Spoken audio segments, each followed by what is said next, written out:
일단 김정은 국무위원장이 20일 만에 공개 활동을 재개하며 건재를 과시했습니다. 한두 번 정도 미세하게 불편한 모습을 보이기도 했지만 행사장에 들어오고 또 나가는 장면에서 정상적인 걸음걸이를 유지했습니다. 미래통합당 김세연 의원은 같은 당 태영호 당선자와 미래한국당 지성호 당선자가 사과해야 한다며 쓴소리를 마다하지 않았습니다.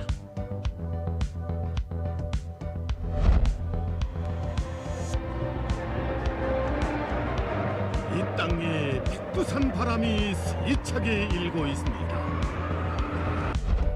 부터 내려오는 북한 세습 권력의 가계를 이른바 백두혈통이라고 부릅니다. 백두혈통론을 내세워서 집권을 정당화. 백두혈통 3세대 가계도 보면서 자세히 설명. 4대 백두혈통의 베일이 하나씩 벗겨지고 있습니다. 이번 국무위원장의 백두혈통을 부각하는 내용을 방영했습니다.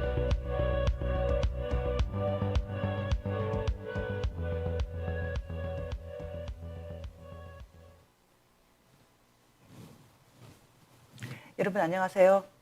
전환기의 세계보기 오랜만에 만나 뵙습니다. 지난주에 저희가 한 주 동안은 휴가를 다녀왔고요. 그리고 그 전 한 주 동안은 저희가 긴급하게 선거 부정선거 문제를 다루었기 때문에 전환기 세계보기는 좀 오랜만에 뵙는 것 같습니다. 워낙은 제가 북한 문제나 국제 문제를 다루는 시간으로 이 시간을 쓰고 있었는데 최근 몇 달 동안 이 선거 이제 총선 때까지 갑자기 막 정치 평론가가 됐어요. 그래서 지금 한국 아주 현실 정치의 한복판에서 여러 가지 얘기를 나누었는데 저는 이념이 주체 사상이라든지 이런 이념이 현실 정치에 아주 본격적으로 영향을 끼치는 그런 시간은 행복한 시간이 아니라고 생각을 합니다.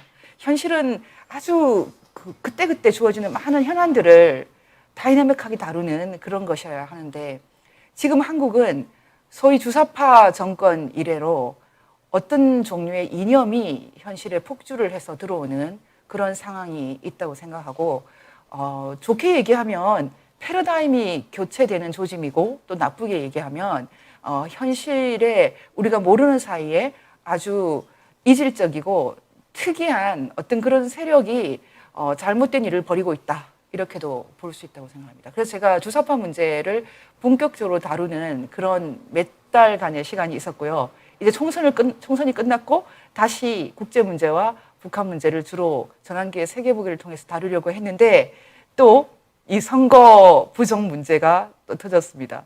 사실 저는 처음에 선거 부정이 설마 있겠냐 이런 입장에서 시작을 했는데 좀 놀랍게도 이공계, 과학이나 기술을 전공하신 많은 분들이 저 이사장님이나 도태우 변호사님도 사실은 이공계인데요. 아주 열렬한 이런 반대 입장을 아니다, 부정이 있다. 단 한 번도 이런 종류의 통계를 본 적이 없다. 이런 종류의 비정규 분포의 통계 그래프를 선거에서 본 적이 없다. 아마 인류 역사상 처음일 수도 있다. 이런 의견을 계속 보내오기 때문에 이 문제는 다루면 오히려 도움이 되겠다 이렇게 생각이 됐거든요.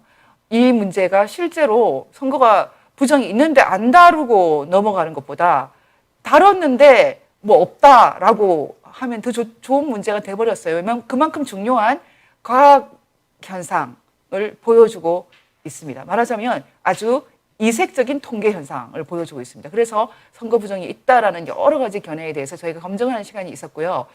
저희는 프로그래밍이 있었을 수 있다 이런 의견을 냈기 때문에 지금도 여러 가지 방법으로 팔로우업을 하면서 좀 이 문제에 접근을 하고 있습니다. 저는 이제 다시 본연의 입장으로 돌아왔지만 저희 이사장님이나 도태우 변호사님이나 여러분들이 지금 이 부정선거 문제는 계속 다루어 주실 것입니다. 그럼 오늘 제가 이제 본론으로 돌아가겠습니다. 오늘 주제는 김정은 유고. 김정은은 정말 뭔가 신상에 특별한 문제가 있었나 이런 문제. 사실 김정은이 별 문제 없다라는 보도가 나오기 전에 제가 이 제목을 택했는데요. 제가 듣고 있기로는 김정은이 별 문제가 없다라고 듣고 있었어요. 코로나 때문에 사실은 대피 중이다. 이 정도로 저도 듣고 있었기 때문에 큰 신상에 문제가 없었을 수도 있다라고 생각을 했어요. 그렇지만 제가 부제를 김정은, 포스트 김정은, 김정은이 권력을 잃었을 때 포스트 김정은 시대에 대처하는 법 이렇게 부제를 달았어요. 그 이유는 김정은이 유고가 있다, 뭔가 사정 심각한 뭐 병환이나 이런 것이 있다라고 전제한 후에 한국 사회, 특히 한국 언론의 보도 태도를 봤더니 정말 한마디로 가관이 아닌 거예요. 김정은 이 수령 체제가 온전할 것이다. 그래서 또 뭐 아이가 몇 살이고 뭐 고모가 어떤 섭정을 하고 이런 얘기까지 공공연하게 제도권에서 나오기 때문에 이거를 도대체 안 다룰 수가 없다 이렇게 생각을 해서 제가 포스트 김정은 시대에 대처하는 법 이렇게 제목을 달았습니다. 여러분 오늘 제가 이 문제를 다루기 전에 늘 송구한 마음으로 부탁드립니다. 저희 회원 가입 많이 해주세요. 저희는 이제 본격적으로 이 새로운 보수의 건립을 위해서 싱크탱크로서 본연의 임무를 다하고자 합니다. 그러기 위해서는 적어도 3,000명 이상의 회원이 있어야 된다고 생각합니다. 아직은 10%도 확보가 안 됐기 때문에 많은 분들이 저희에게 여러 가지 방식으로 도움을 주시기 바랍니다. 이번에 저희가 뉴 패러다임, 더 뉴 패러다임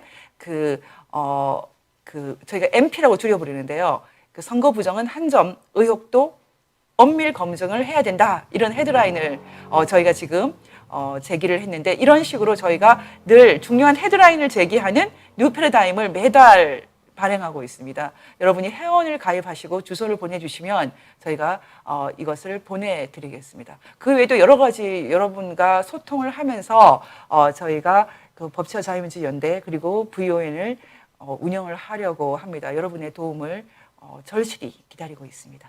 꼭 회원 가입 부탁드립니다.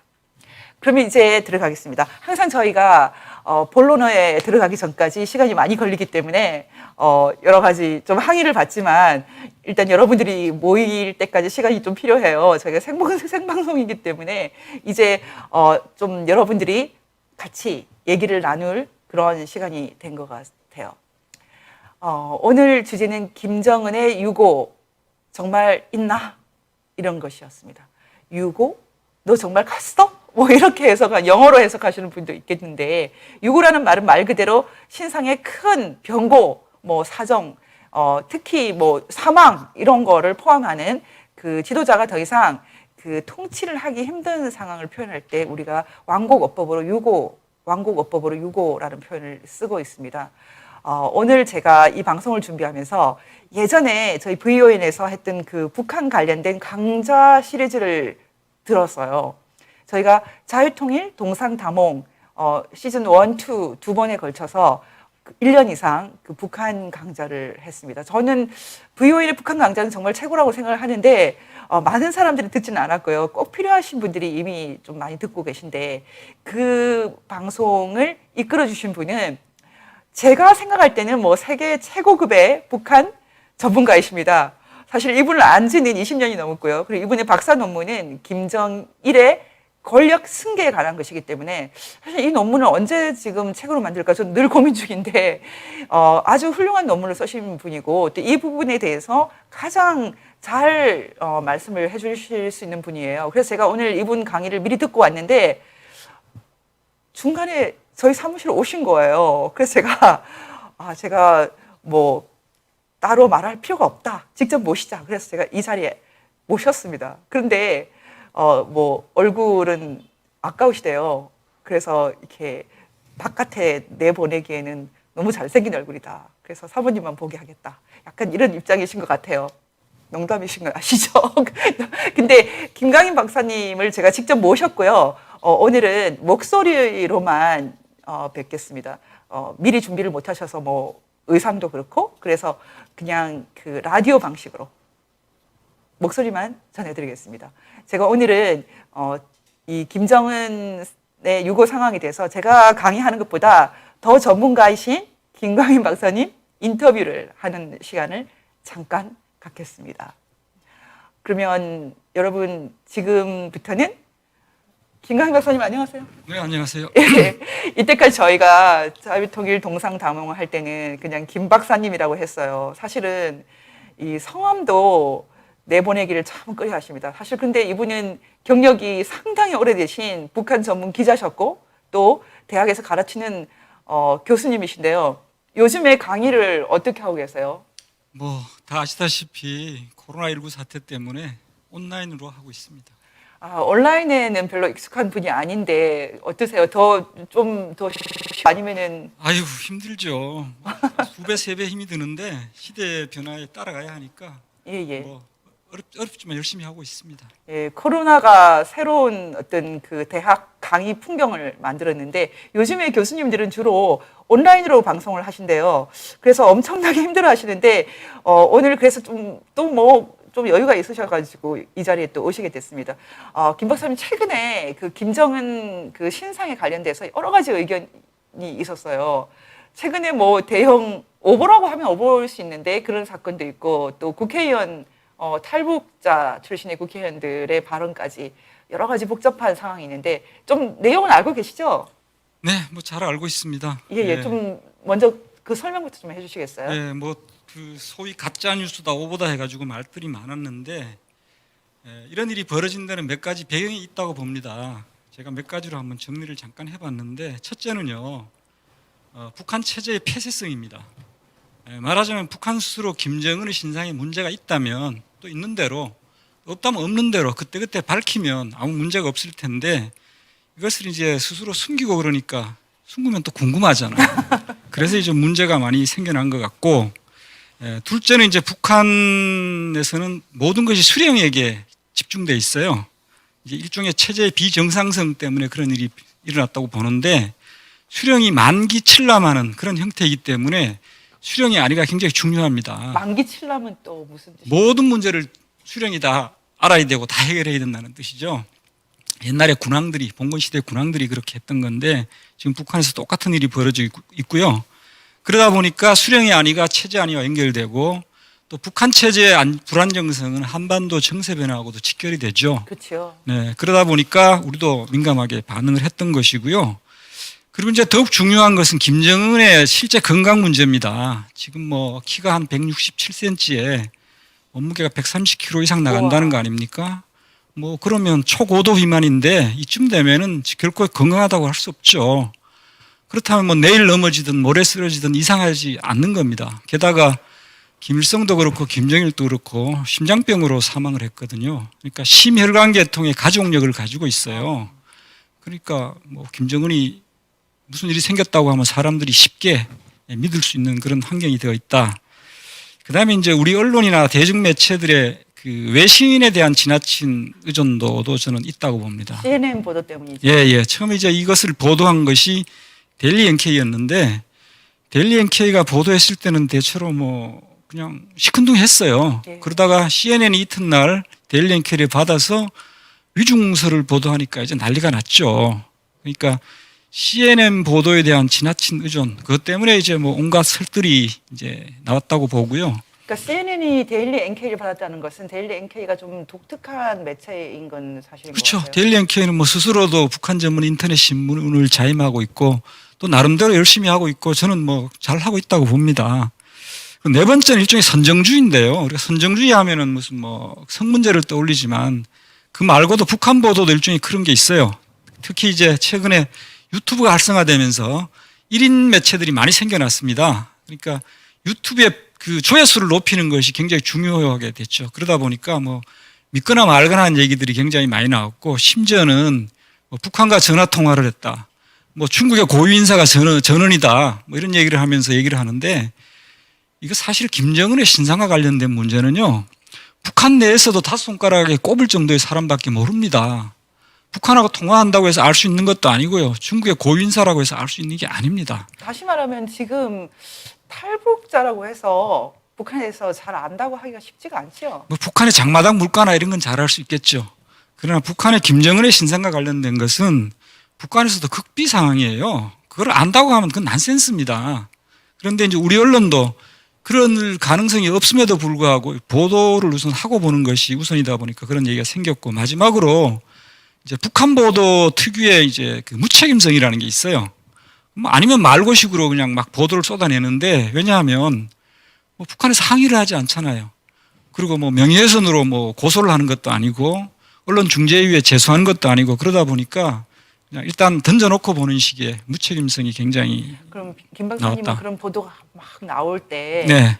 그 멀쩡하다고 생각하신 거예요? 저는 멀쩡하다고 보지는 않았고요. 뭔가 문제가 있을 수는 있다. 앞에서도 말씀드렸지만 김정은이 초고도 비만이기 때문에 뭔가 문제가 있을 수 있다. 다만 그게 뭔지 모른다. 이게 정답이라는 거죠. 근데 저는 이번에 태용호 씨가 너무 국회의원 되기에는 이르다라는 의견을 냈었지만 네. 그럼에도 불구하고 태용호 씨나 지성호 씨가 이렇게 뭐 문제가 있을 거라고 얘기한 것은 저는 좀 낯설지가 않았던 게요. 사실 김일성 생일이 북한 사람들 입장에서는 최고의 명절이었는데 그렇죠. 거기를 안 나갔다? 좀 이상하게 그렇죠. 보였을 수 있다고 생각해요. 김정은이 뭐 김일성 생일 행사에 참배를 하지 않았다고 해서 문제 삼을 사람은 북한에 없습니다. 그러나 김정은이 북한 주민들에게 권위를 가지려면 자기가 가져야 할 어떤 그 기본적인 예의 같은 걸 가져야 되는 거거든요. 그렇게 봤을 때는 이례적인 건 틀림없어요. 그리고 한 20일 이상 안 나왔지 않습니까? 물론 전례가 없는 일은 아니지만 이제 그 와중에 델리 NK가 수술서를 보도하면서 이제 촉발이 된 것이니까 뭐 이런저런 얘기 나오는 것은 그렇게 나는 이상한 일이라고 보지 않고 다만 과도한 데 문제가 있다 이렇게 말씀을 그래서 드립니다. 표현에 뭐 좀 무리가 있다 하더라도 저는 뭐 이렇게 태용호 씨나 지성호 씨한테 과도하게 뭐 이분들이 북한 출신이긴 하지만 북한 정보에 대해서 다른 사람에 비해서 우월하게 획득할 수 있는 그런 장치가 별로 없지 않습니까? 그런데 너무 과도하게 지금 책임을 묻는 것은 저는 약간 불편하게 생각하는데 어떻게 생각하세요? 뭐 비판은 할 수 있다고 봐요. 왜? 뭐 조금 잘못 짚은 측면이 있기 때문에. 그러나 국회의원 당선자에게 이제 등원을 하면 국회의원이 될 텐데 특정 상임위원회에서 배제해야 한다고 하는 것은 저는 이것은 있을 수 없는 일이라고 봅니다. 그 사람 한 사람이 헌법 기관이거든요. 누가 누구를 안 된다고 한다는 겁니까? 이건 말이 안 되는 거죠. CNN뿐만 아니라 거의 모든 언론이 오보를 냈는데 그 사람들한테는 이제 어떻게 책임을 묻는다는 걸까요? 뭐 그 기대가 있었기 때문에 조금 그 비판의 목소리가 커지는 거는 이해를 해요. 그러나 뭐든지 지나친 것은 바람직하지 않죠. 이 참 탈북자들의 정보의 어떤 강점과 약점을 저희는 잘 알지 않습니까? 그렇죠. 왜냐하면 예. 김 박사님하고 저 같이 이제 상당 기간 같이 일을 한 적이 있어요. 그때 탈북자들이 북한에 대해서 김 박사님한테 물어요, 막. 거의 많이 물었잖아요. 예. 예, 오히려 반대예요. 남한에 대해서는 저희가 물어요. 막 우리 대한민국 어디에 뭐가 있는지 저희는 잘 몰라갖고 북한 사람한테 묻거든요. 저는 그 이유가 사실 그렇잖아요. 저희가 뭐 서울에 살지만 저기 충청도 어느 도시에 대해서 별로 아는 게 없는 것처럼 그 한국 사람이라고 해서 한국을 다 모르는 것처럼 다 자기 관심에 따라서 이 정보량이 달라지는데 김 박사님처럼 북한을 전공하신 분이 북한을 탈북자들보다 어떤 부분 더 많이 알 수밖에 없어요. 하지만 탈북자들이 갖고 있는 좀 특별한 강점도 있는 것 같아요. 탈북자의 경우는 이제 탈북자뿐만이 아니라 북한 사람들은 자기가 직접 경험한 것 이런 것들은 잘 압니다. 특히 이제 생활청화를 많이 하고 그러다 보니까 뭐 그 김일성 교시나 뭐 방침 같은 거 외우잖아요. 그렇죠. 그 긴 문장을 외워오지 않습니까? 우리는 그런 일이 없지만은 그런 측면에서는 확실히 강점이 있고요. 다만 그 수평적인 정보에는 굉장히 취약해요. 그렇죠. 예. 수평적인 정보라는 것은 이제 자기가 직접 경험한 수직적으로 아래 위로는 잘 아는데 조금 이제 옆으로만 나가면 알 수가 없어요. 정보가 이렇게 오픈되어 있지 않기 때문에.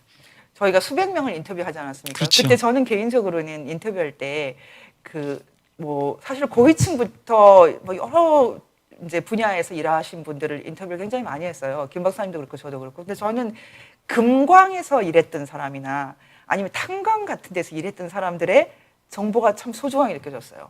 저는 제일 놀라웠던 게 금광을 캐는 사람들이 그 광산 안에서 돼지도 키우고 한 달씩 그 어둠 속에서 살았다는 얘기 이런 것들. 그러니까 말하자면 아주 깊은 경험 세계 이런 것들은 분명히 아주 강점이 있고요. 하지만 지금 말씀하셨던 것처럼 자기 분야가 아닌 부분에 전문가들이 알아야 될 것을 탈북자들에게 좀 과도하게 요구하는 것도 좀 무리가 있고 특히 김정은 신상에 관해서는 북한 내에서도 정말 지금 말씀하신 것처럼 5명도 안 될 것 같아요. 그렇죠? 뭐 부인은 알겠죠? 그럼요.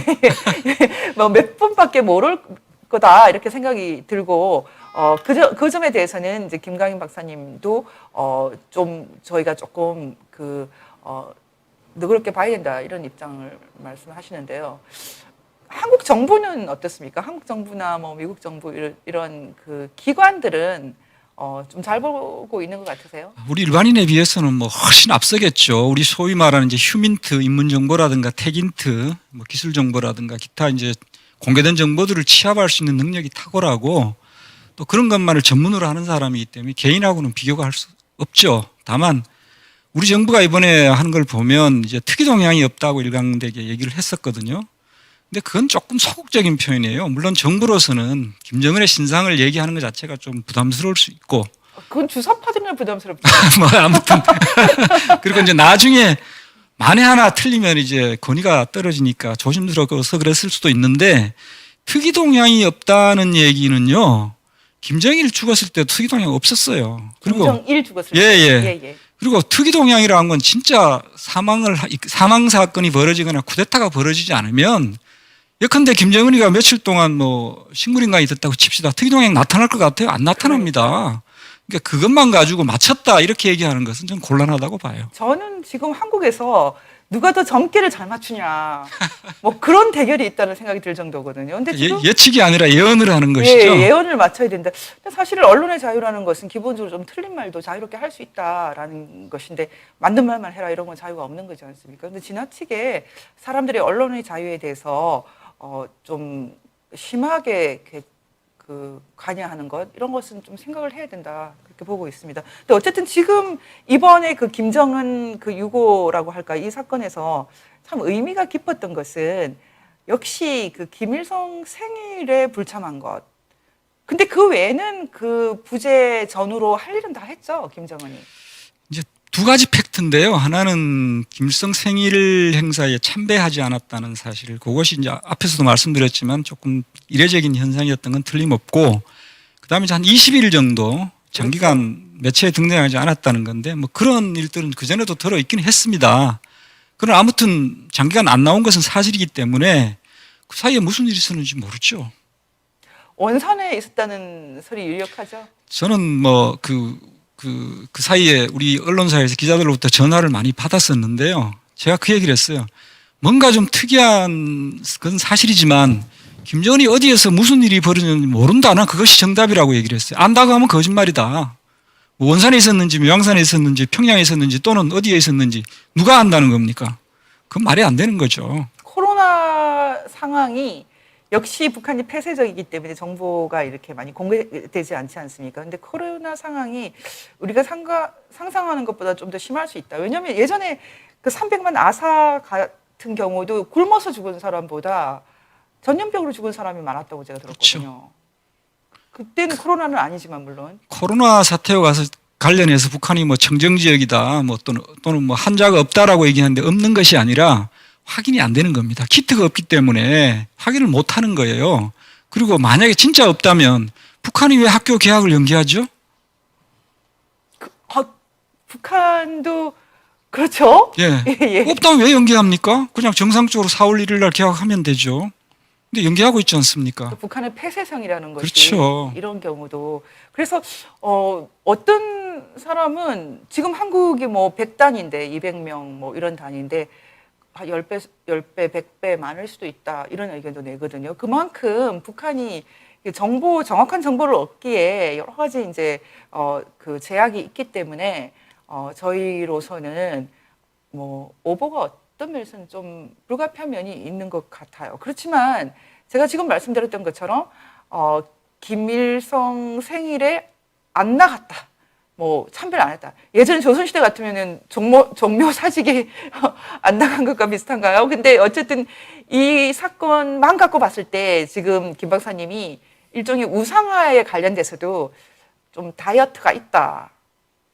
체질을 강화하는 일종의 다이어트가 있다. 이렇게 표현을 했거든요. 그 우상화 다이어트라는 표현을 썼기 때문에 제가 너무 기발해서 이거를 한번 지금 딱 이제 정식화를 해봤어요. 제가 그 표현을 쓰는 것은 김정은도요, 지금 북한 주민들의 의식 수준이 예전 같지 않다. 뭐 가까이는 김정일 시대하고도 많이 달라졌다는 것을 알고 있습니다. 근데 이제 김정은도 나이가 30대 중반밖에 안 됐는데 자기가 봐도 유치찬란한 것들이 많거든요. 그렇죠. 그래서 그걸 조금 좀 그런 측면들은 좀 걷어내고 좀 더 세련되게 하자. 이런 측면에서 양적으로는 조금 변화를 주는 것 같아요. 그렇다고 해서 본질이 바뀐 게 절코 아닙니다. 오히려 질적으로는 저는 강화되고 있다고 봐요. 그러니까 김일성, 김정일 배지, 뭐 쌍상이라고 그러죠. 예, 예. 쌍상을 처음엔 달고 나왔었어요. 예, 예. 요 최근에는 이제 배지도 안 달거든요. 뭐 안 달기도 하고 조금 작은 거, 예, 예. 좀 작은 거로 다는데 본인이 봐도 조금 촌스럽지 않습니까? 역시 뭐 저기 유럽에서 공부를 했기도 하고 예.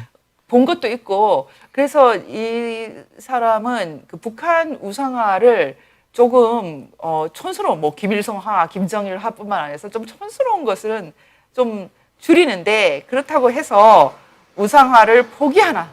북한 우상화 정전이라고 할 수 있는 2.144 10대 원칙을 포기할까?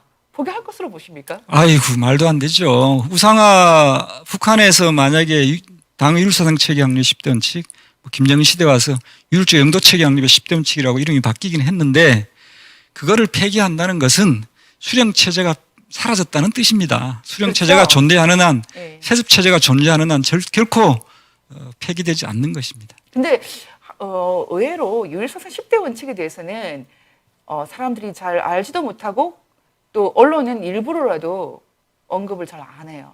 그래서 마치 북한이 하나의 정상 체제다 이렇게 말하고 싶어 하는데 사실 2.144 10대 원칙을 읽어보면 이건 뭐 거의 종교 아닙니까? 그렇죠.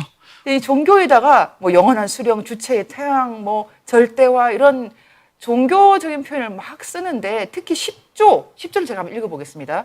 김일성이 개척하고 김일성과 김정일이 이끌어온 주체혁명 위협, 성군혁명 위협을 대를 이어 끝까지 계승 완성하여야 한다. 이렇게 바꿔놨어요.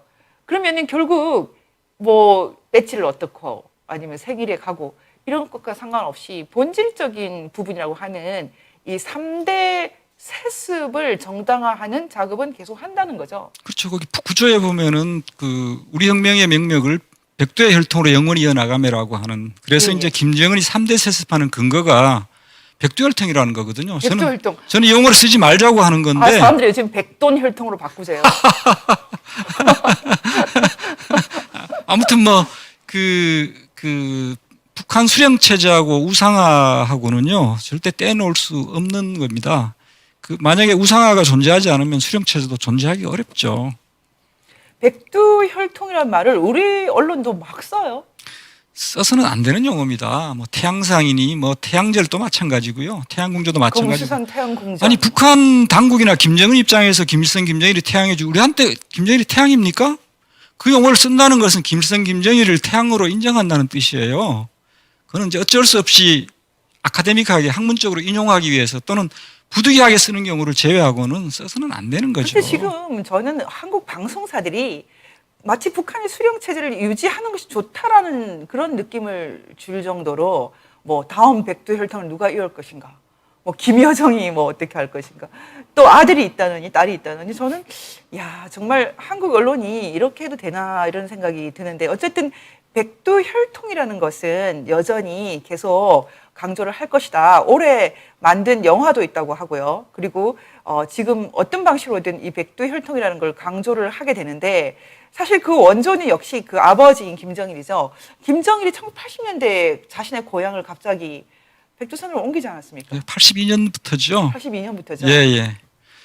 그 김정일이 이제 세습 승계자로 등장을 하게 되는데 김정일은 사실 자기가 혈통 승계를 했다는 것을 죽을 때까지 부인을 했었고요. 그리고 그 혈통 승계에 대한 컴플렉스를 가지고 있었어요. 그래서 이 컴플렉스를 죽을 때까지 떨쳐버리지 못했고 그래서 이제 북한 사람들이 일상적으로 하는 사상 교양의 가장 핵심이 뭐냐면 수령의 위대성이에요. 김정일이 위대하기 때문에 승계자가 된 것이지 김일성의 아들이기 때문에 된 것이 아니다라는 얘기를 했었는데 김정은의 경우는 갑자기 후계자가 됐는데 근거가 없잖아요. 그러니까 할 수 없이 백두혈통이라는 걸 끌어온 거예요. 그 얘기는 뭐냐 하면 우리 할아버지가 김일성이고 우리 아버지가 김정일이야. 뭐 어때서? 지금 이 얘기거든요. 그러니까 백두혈통이라는 얘기는 세습 승계를 하는 한 같이 가는 겁니다. 그러면 김정일이 원래는 어디서 태어났어요? 김정일이 원래는요. 이건 얘기가 조금 길어질 수 있는데 그냥 짤막하게 말씀드리면 저희가 사실은 이게 특종이었어요. 근데 제가 그 김강 박사님한테 이렇게 몰래 얻은 이 특종을 한번 살짝 보도한 적이 있거든요. 근데 이때를 위해서 보도를 했어요. 그래서 저희가 아예 이 김정일이 태어난 집을 이렇게 보여줬어요. 근데 이 집은 지금 보기도 근사한데 지금 이 러시아에 이 집이 계속 있을까요? 네, 지금 있습니다. 그 집이 이제 그 집과 관련해서 제가 조금 그 보충 설명을 드리면 그 집이 지어진 것이 1912년이에요. 100년이 넘었네요. 김일성이 태어난 해에 지어진 겁니다.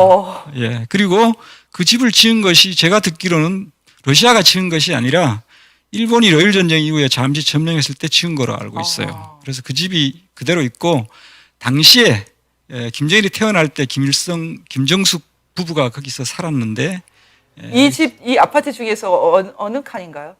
그 제일 왼쪽에 보면 그 전봇대나 나뭇잎으로 조금 가려진 부분이 있어요. 2층에. 2층이 제일 왼쪽에. 2층 제일 왼쪽. 예. 거기가 바로 김정일이 태어난 곳입니다. 아파트네요. 예. 일본 사람이 지었네. 뭐 항일 운동했다고 이렇게 하면서 이제 백두혈통 강조하는데 1940년 10월 달에 이제 그 라스토노의 강이라고 하고 중국에서는 수분나 한자로 중국 발음으로는 수이푼강인데 그 강을 건너서 러시아로 다들 들어가요. 그래서 김일성 일행도 한 17명, 18명이 그 강을 건너서 들어갑니다. 들어갈 때 김정숙은 이미 수태한 몸이에요. 이미 임신을 했다는 예, 거죠. 그래서 이듬해 41년 2월 16일 날 거기에서 애를 낳는데 그것이 바로 김정일이고요. 지금 박사님은 41년으로 보시네요. 41년이 맞죠? 근데 42년으로 많이 알려져 있어요. 42년이라고 공식 발표를 했는데 북한이 81년 2월 16일 날 김정일 40배 생일이라고 보도를 했어요.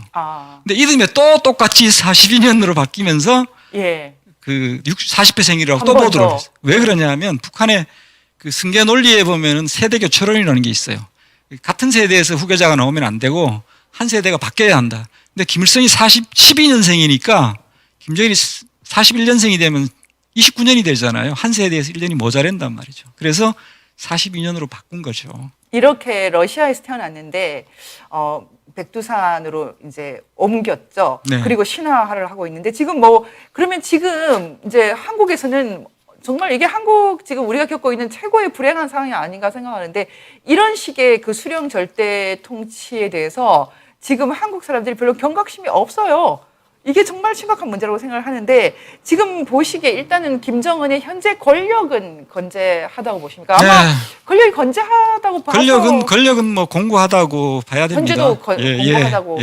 예. 그래서 지금 북한의 김정은이 권력을 갖고 있기 때문에 한국 언론이나 한국 정부가 이렇게까지 거의 아부에 가까운 그런 식의 보도를 하고 있는지 지금 김정은이 다시 나타나서 아주 기뻐하는 사람들이 많더라고요. 글쎄요, 그 분위기로 봐서는 김정은이 그 유고 없이 특별한 뭐 건강 이상 없어 보이는 것에 대해서 굉장히 반색을 하고 있는 듯한 표현을 쓰고 있고 특히 이제 일각에서 그 태영호 당선자나 지성호 당선자의 발언을 놓고 뭐 우리 국민들을 불안케 했다 이런 표현을 쓰는데 저는 아니 우리 국민들이 김정은이가 유고 생겼는데 왜 우리 국민이 불안하죠?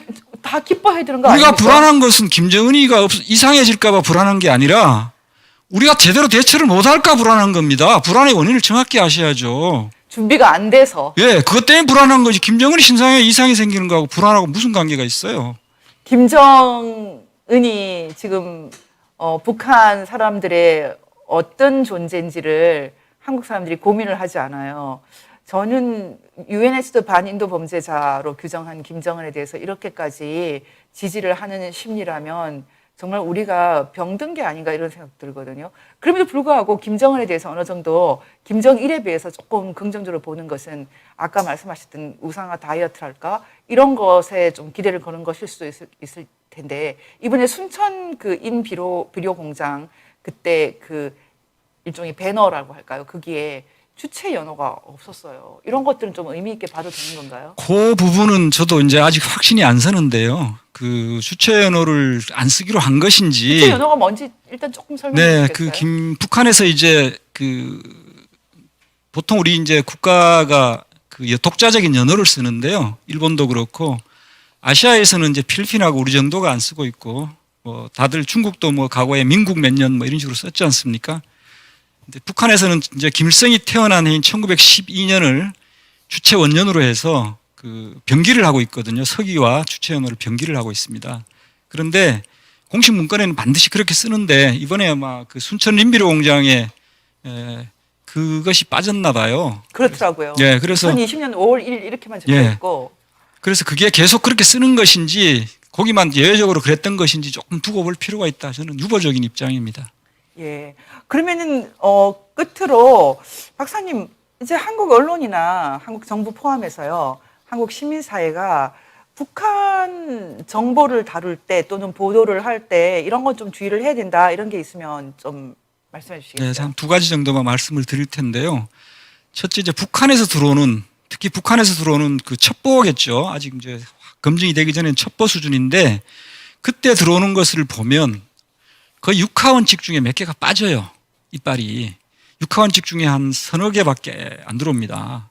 그러면 이제 그거를 채우기 위해서 이제 추가 취재나 뭐 크로스 체킹 같은 것을 해야 되는데, 보통 사람들이 보도를 할 때 그냥 무책임하게 나머지를 그냥 자기들이 알아서 채워버리는 경우가 있어요. 그러다 보면 오보가 날 수도 있고, 두 번째는 그 지속적으로 제기하고 있지만 북한 체제, 그 수령 체제의 그 뭐라 그럴까요? 비인간적인 측면들을 너무 무시하거나, 뭐 북한이 곧 김일성, 김정일인 것처럼, 그 북한 스스로는 그렇게 얘기할 수 있습니다. 그러나 우리가 볼 때는 다르게 봐야 하죠. 우리가 주체적으로 봐야 하는데, 그런 것 없이 그냥 북한 보도를 그대로 따라 써서 마치 서울의 우리 보도가 북한의 조선중앙통신의 서울지국과 같은 느낌이 들 정도의 기사가 나는 경우를 많이 봐요. 그래서 굉장히 안타깝죠. 그 점은 우리가 조금 경각심을 가져야 한다, 이렇게 생각을 합니다. 한국 사회가 이렇게까지 북한 인권 문제에 대해서 무시하는 것 어떻게 보십니까? 집단 망각인데요. 다시 한번 저는 그 뭐라 그럴까, 각성이 필요하고요.